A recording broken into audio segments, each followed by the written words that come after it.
ini loh Miss, mau tanya apa namanya, kalau misalnya ada laki-laki yang menyebar video VCS gitu ya Miss, itu bisa dicari ya Miss orangnya? Jadi ada di mana? Bagaimana nyarinya? Ada di, boleh nyebutin kota nggak sih Miss? Boleh. Di Indramayu Miss. Yakin dia ada di Indramayu? Kronologinya kayak apa kalau boleh tahu? Iya, jadi kan gini ceritanya ya Miss. Jadi kan saya itu berapa tahun yang lalu kan satu PT bareng-bareng sama teman-teman lah, kita tujuan ke Hong Kong. Nah terus sampai di Hong Kong pun kita silaturahmi ya masih berjalan dengan baik. Bahkan kita tiap libur ya ketemu segala macam. Pokoknya udah bestie banget lah Miss gitu. Terus?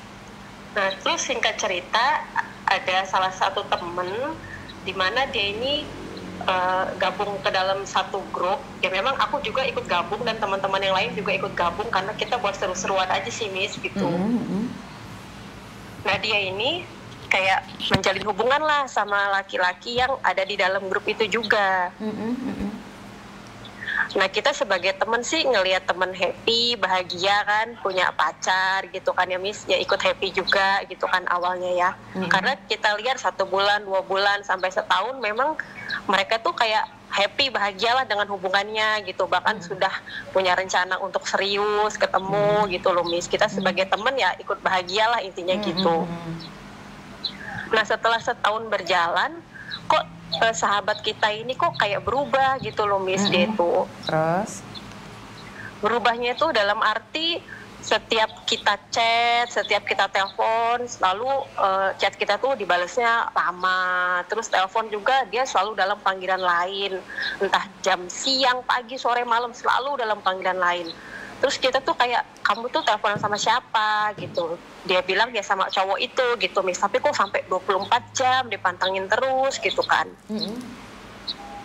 Nah terus setiap libur biasanya sama kita happy-happy, makan bareng, tiktokan gitu kan, foto-foto, pokoknya ceria, happy gitu lah Miss. Ini tuh dia tuh kayak beda gitu, dia tuh kayak lebih senang menyendiri, diem, nggak mau banyak ngomong, udah nggak mau tiktokan lagi, nyanyi-nyanyi apa, happy-happy sama teman-teman tuh dia nggak mau gitu Miss, kayak dia menyendiri gitu. Meskipun lagi bareng-bareng nih, sama rame-rame sama teman-teman yang lain, ternyata hari libur pun dia masih dipantau sama si laki-laki itu gitu Miss.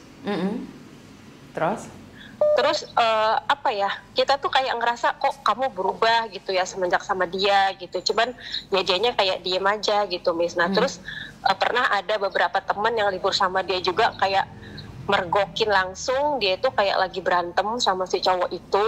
Terus si cowok itu tuh kayak ngomongnya tuh kasar, kotor gitu lah Miss. Pokoknya kasar banget lah, ngata-ngatainnya tuh bahasa binatang lah, yang apalah gitu kan. Terus isi chat-chatannya juga itu parah banget Miss. Udah gitu akun sosial media si sahabat aku ini juga diambil semua Miss, dari TikTok, Instagram, Facebook, WA itu disadap sama si cowok itu Miss.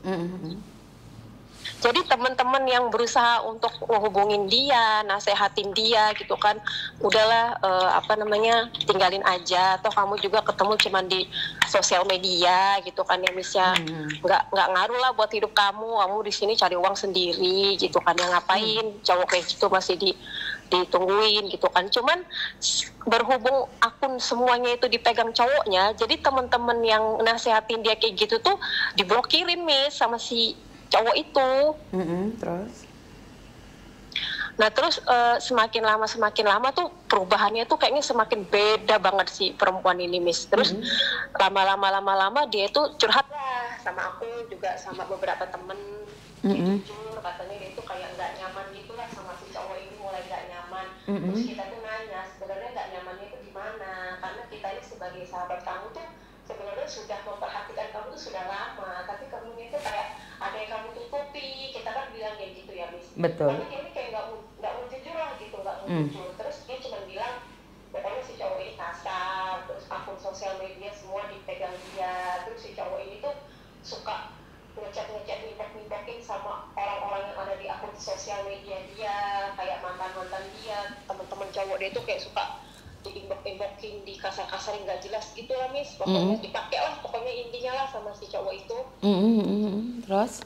Dia tuh nggak nyaman, terus kalau berantem juga bahasanya kasar, dia juga ngeliatin screenshotan cowok itu ke kita kan temen-temennya itu udah aduh ampun dah, udah luar biasa lah. Sampai aku tuh bilang sama dia, ya sudah terus apa yang kamu tungguin, kamu ketemu dia tuh cuma di sosial media untuk apa yang sudah dia kasih ke kamu kan nggak ada. Aku bilang kayak gitu, apa yang kamu berarti dari dia, tinggalin aja loh. Aku bilang kayak gitu kan, ganti semua akun sosial media kamu. Aku bilang kayak gitu, katanya nggak bisa, itu semua sudah diganti sandinya sama dia, aku udah nggak bisa lagi katanya kayak gitu. Ya sudah terus apa yang bikin kamu berat, aku bilang gitu. Dia bilang dia malah minta tolong aku dan teman-teman yang lain suruh menasihati si cowok itu untuk berubah gitu loh Miss. Terus? Aku bilang kamu nggak usah berharap dia berubah, kalau memang kamu ngerasa udah nggak nyaman ya kamu yang pergi. Salah nggak sih Miss? Kita Betul. Terus? Iya, tapi dia nggak mau Miss. Akhirnya ya aku memberanikan diri lah menghubungi si cowok itu, karena selama dia punya hubungan sama cowok itu, meskipun dia sahabat aku nggak pernah komunikasi gitu loh Miss. Meskipun aku tuh jengkel, kesel gitu kan, karena dia itu teman aku nih berubah total gitu. Terus aku tuh bilang sama si cowok itu, kamu itu ketemu hanya sekedar di sosial media, tapi kamu tuh kayak seolah-olah sudah jadi hak milik gitu loh Miss. Sampai keluarganya, teman-temannya, semuanya itu susah menghubungi dia. Dari Senin sampai Minggu itu full 24 jam gak harus sama kamu. Bahkan libur pun kamu terus menjagain dia. Dia tuh nggak bisa loh punya waktu untuk happy sendiri. Sedangkan dia di sini tuh kerja capek, butuh hiburan, butuh refreshing, butuh healing sama temen-temennya, butuh teleponan sama keluarganya, sama anaknya. Tapi semua waktunya kamu ambil. Terus kamu kalau berantem marah-marah, omongan kamu tuh kasar, kotor. Sedangkan kamu tuh siapa? Aku gituin loh Miss. Kamu bukan siapa-siapa, hanya ketemu di sosial media, menjalin hubungan, entah jodoh, entah enggak, tapi kamu sudah segitunya. Kamu kuasai semua akun sosial media dia. Apa yang udah kamu kasih ke temen aku kan nggak ada apa-apa toh, aku bilang kayak gitu. Si cowoknya ini marah sama aku Miss, nggak terima. Nyaki-maki aku, marah-marah. Terus dia tuh berantem sama sahabat aku itu, pacarnya. Pacarnya itu disuruh ngejauhin aku, disuruh ngejauhin temen-temennya. Pokoknya nggak boleh komunikasi. Jadi akun aku di sosial media dia itu semua diblokirin, dan yang ngeblokirin itu si cowok itu, karena kan dia yang megang akunnya semuanya. Terus jadinya ya aku udah nggak komunikasi sama si teman aku itu. Nah terus pas ada suatu hari libur, aku ketemu dia, terus aku bilang sama dia, ya aku nasihatin dia lah gitu, udahlah tinggalin aja gitu kan Miss. Terus dia tetap nggak mau. Akhirnya kan aku tuh kayak nyeplos gitu ya Miss. Aku bilang sama dia, apa sih yang bikin kamu berat untuk ninggalin dia? Apa kamu pernah berbuat sesuatu? Dalam arti kayak VCS gitu loh Miss. Kamu tanya, apa kamu pernah berbuat sesuatu yang buruk sama dia? Kamu pernah VCS-an sama dia? Kamu pernah kirim uang ke dia? Kenapa kok kamu berat banget untuk ninggalin dia? Kalau memang kamu pernah ngirimin uang buat dia, ya sudah, anggap aja itu kamu sedekah lah buat orang, buat orang gila. Aku pikir kayak gitu, nggak usah kamu harapkan kembali. Yang penting mentalmu itu kamu kembalikan. Udah, kamu tinggalin dia, aku bilang. Tapi kalau aku rasa kamu tuh kayaknya pernah VCS-an ya sama dia, makanya kamu tuh takut, kamu berat, kamu khawatir apa segala macam. Aku ngomong gitu, malah aku tuh diberantemin Miss. Nggak usah ikut campur urusan aku, gini. Malah aku digituin Miss, urusin aja urusan kamu sendiri apa segala macam gitu kan. Terus aku bilang sama dia, oke, kalau kayak gitu mau kamu, ini yang terakhir aku ngomongin kamu.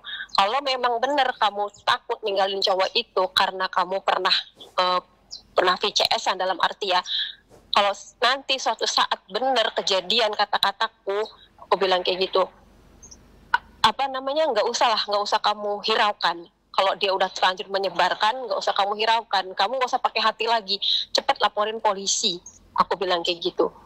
Dianya malah marah-marah, kamu tuh ya gini segala pokoknya dari situlah aku sama dia tuh kayak putus hubungan gitu lah Miss. Dia nggak terima gitu. Nah selang dari situ aku pulang ke Indonesia, ternyata beneran Miss, viral itu video dia, disebar Miss, semuanya itu sama temen-temennya, pokoknya semua akun sosial media dia yang dipegang cowok itu, pertemanannya di situ dikirim semua Miss, foto-foto telanjangnya. Video-video dia VCS-an itu dikirim semuanya. Nah, aku itu tahu dari teman-teman aku yang di sini yang masih di Hong Kong. Katanya itu teman kamu katanya viral, katanya berarti benar omongan kamu, omongan apa maksudnya itu kayak firasat kita sebagai sahabat-sahabatnya itu benar gitu, benar-benar kejadian, benar-benar apa yang kita takutkan itu benar-benar kejadian gitu, Miss. Aku tuh kayak ya Allah.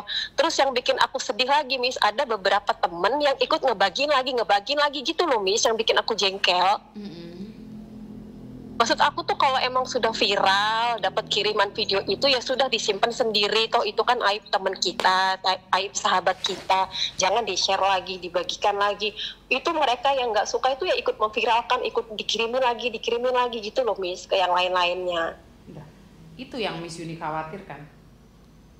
Kenapa sih Miss Yuni selalu bilang jangan sampai lepas baju? Karena kalau sudah lepas baju, iya, kalau teman kita suka sama kita, kalau nggak suka malah disebarin sayang. Mereka malah semakin tahu kelemahan kita. Karena itu kalau sudah lepas baju itu sungguh sulit dari apa ya? Lepas dari penipuan. Jadi intinya adalah kalau kita sudah nggak punya harga diri ya habislah kita dibabat. Selain dibabat sama penipu, kita dibabat oleh teman. Apalagi tetangga yang nggak suka malah diketawain. Karena itulah Miss Yuni selalu bilang, berpikirlah jernih, pacaran boleh tapi buka baju jangan. Wong yang sama suami sendiri aja diancam-ancam, apalagi cuman pacaran di media online. Cowoknya itu ketawa kok, cowoknya itu nggak akan merasa kehilangan. Ya bener, Miss, itu aja aku waktu kejadian viral, waktu pertama viral itu kan aku lagi di Indonesia. Nah ini aku kan sudah balik lagi ke Hong Kong, berarti kan sekitaran udah 8 bulanan lah. Itu sampai sekarang pun masih dibagi-bagikan sama si cowok itu, Miss. Kemarin itu kan aku kan udah nggak ketemu, nggak main sosial media. Nah kemarin aku baru download Facebook. Itu ketemu sama si cowok itu, langsung dia ngirimin lewat messenger ke aku videonya. Ya ampun, aku pikir ternyata tuh masih disebar-sebarkan. Dan si sahabat aku itu, Miss, teman aku itu, orang tuanya itu sampai di kampung sakit dua-duanya, Miss, katanya itu. Aku dengar kabar dari teman-teman yang lain. Karena kan sudah tersebar di seluruh WA, Facebook, TikTok, semua itu disebar, Miss. Sampai dua-duanya itu orang tuanya itu sakit parah. Aku tuh kayak kasihan gitu, ini laki-laki tuh jahat banget. Padahal awalnya tuh memang dia tuh kayak terlihat baik gitu loh, Miss. Kayak ya sudahlah, kita juga happy ngeliat hubungan mereka bahagia. Siapa tahu ini memang jodohnya memang jalan dari sini kan, karena kita juga nggak tahu kan, Miss, namanya hubungan. Tapi maksud aku tuh satu, kalau perkara uang atau perkara yang minta aneh-aneh, minta